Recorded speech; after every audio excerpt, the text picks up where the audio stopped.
individuals failing up in the Trump administration isn't really a surprise. It's happened often.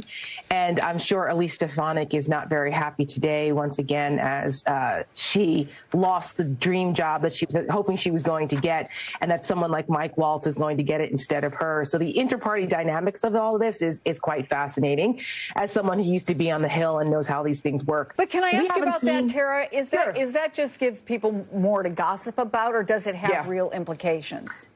Well, it has implications in that when the party isn't unified, that's when you see more leaks, you see more people stabbing each other in the back. Yes, there is palace intrigue, but then there's also, you have to worry about the way the party functions. We already are living in a daily chaos cycle with Donald Trump, and that type of chaos leads to incompetence, which leads to mistakes, which we have seen multiple times over and over again. And most importantly, recently with the Signalgate issue, with what's happening with the Department of Defense and what's happening with the Department of State. I mean, putting Marco Rubio in this position, the last time we had a Secretary of State also as the National Security Advisor was Henry Kissinger. Marco Rubio is no Henry Kissinger, I can tell you that. And Marco Rubio has been neutered in a lot of areas where the Secretary of State would traditionally be taking the lead.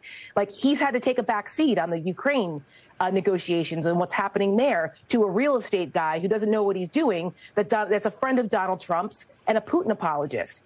Marco Rubio has tied himself into political knots to try to put forward Donald Trump's policies on the foreign stage that are so anathema to what Marco Rubio used to believe, and what we have him on record saying the complete opposite that he felt about Russia, about Ukraine, about China, about so many things. And here he is now having to balance both of these roles.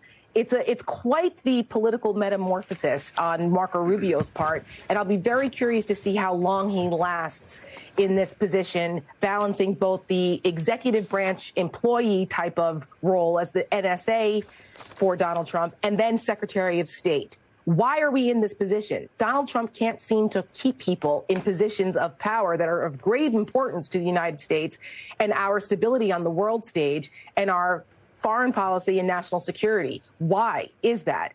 Because he's incompetent and chaotic. And this is something that I think the Democrats should seize on during Mike Walz's confirmation hearings and remind the American people why this is happening. This is an opening for Democrats.